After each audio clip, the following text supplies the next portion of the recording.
My name is Gene Xu. I'm an ABC. That's American-born Chinese. If you're Chinese, you grew up with a completely different experience. At the intersection between America and China, I'm concerned about the lack of cultural awareness on both sides. In America, there's a term called sportsmanship, which means we're taught that we want to be good sports, and that means it doesn't matter if you win or lose, it's how you play the game. But I'm still optimistic about the future for my unborn son. Generational ABC podcasts are my conversations with my unborn son, one ABC to another, in my attempt to explain our world in context in order for him to make better sense of his world, which will be nothing like the world we live in today. It's actually pretty disgraceful, and I can only imagine people in other countries looking at the behavior of these Americans and thinking, wow, these people are very, very kind of uncivilized.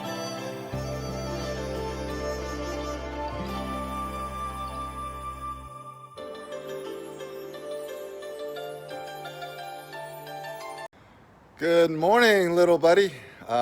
This is, I think, day 5 consecutive that I've had a conversation with you for this podcast that I'm putting together. And as you can see, I just finished working out. It's very early in the morning, and one of the things that I want to try to do is, get more fit. So when you're growing up, I'm going to still be healthy enough to do all the things that fathers and sons should do together.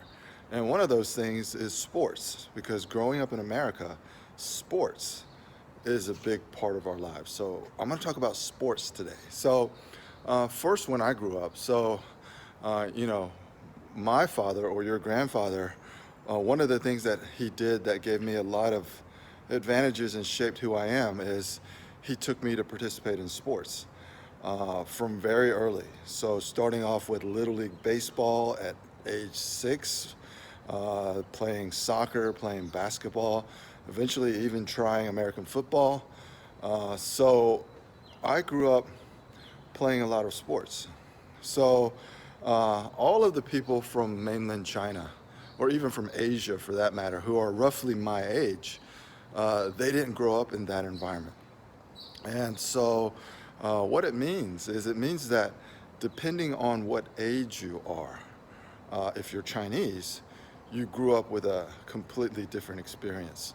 And especially how China has opened up in the past 30 years, more and more younger people have access to sports. But culturally, China is still very, very different than the United States. And one of the things that I've noticed in my 20 years of traveling to and from China and doing business in China, it's not only that I'm better at sports, but it's that,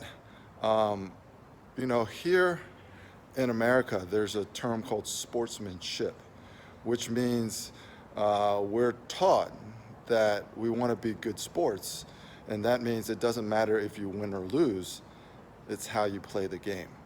And that doesn't mean that all Americans are good sports. In fact, many Americans are terrible sports, and that's why we had to teach sportsmanship. I mean, just in the news, and of course, this is not going to be news when you're old enough to listen to this or understand this, but today in the news, or yesterday in the news, there was a Little League Baseball game, 7-year-olds, in which the umpire was a 13-year-old. And of course, the parents are all in the stands and they're watching the game, and the parents disagreed with the call of balls and strikes, and it ended up being a brawl, which means that the parents arguing with each other ended up fighting each other. So it's actually pretty disgraceful, and I can only imagine people in other countries looking at the behavior of these Americans and thinking, wow, these people are very, very kind of uncivilized. And from that regard, it's partially true, because why would you fight over your children playing sports? You should be teaching them sportsmanship. But also it shows how passionate Americans can be about sports in general. So that's a big contrast between the Americans that I know today and most of the Chinese that I know today, where they didn't grow up in an environment where sportsmanship was important or taught, which is basically team sports. And that will lead to a perception, and it's not really a perception, it's just the way that they were raised, is because they were raised in a system where you really had to try to rise to the top based on how well you did in school or what guanxi relationships you have. There was really nothing in the culture about being a good sport. And how that is translated to anybody in today's era that's, I would say, over 30 or 35 years old, is that they have a different mentality and a different concept of what teamwork and sacrifice and serving others and delivering value to others. They have a different concept of what that actually means. So what we don't want to do as Americans is we don't want to judge that. I mean, relatively speaking, many would think that they are selfish, and by the definition of selfish, they would be selfish. But our job is to really recognize that because they were raised in a completely different environment,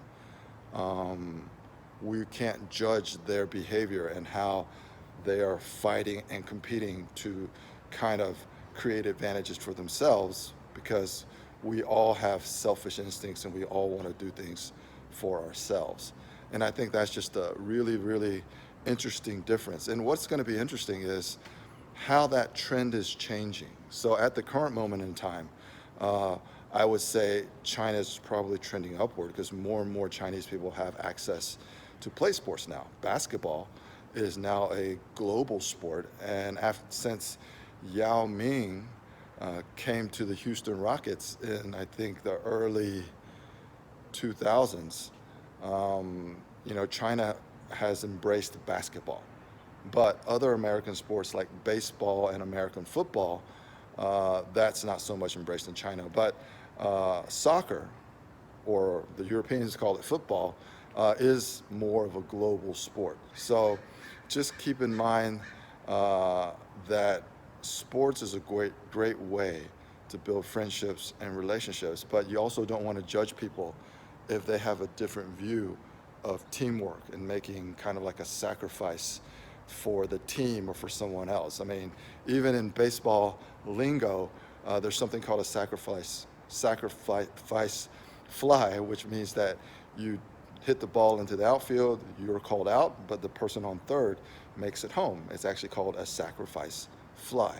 I can think of no equivalent competition in China where somebody makes a personal sacrifice for the better of the team.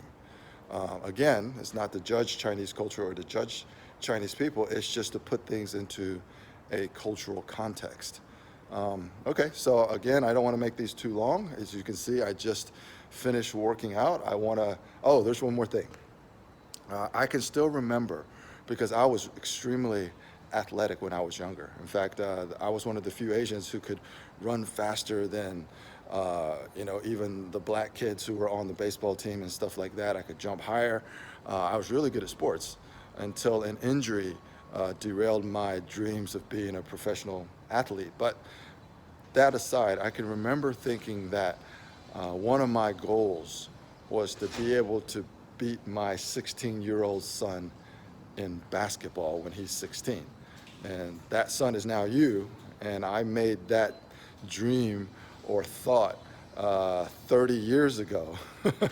And I don't know if that's going to happen now, because you're going to grow up playing sports and you're going to grow up in an environment that's probably completely different than mine. And I look forward to seeing you in the world and watching you grow and learn. And I hope that you learn something from these podcasts. And I hope other people listening can gain a little insight on awareness and empathy for people of a different culture and some context between China and the United States. All right, thanks. Bye-bye.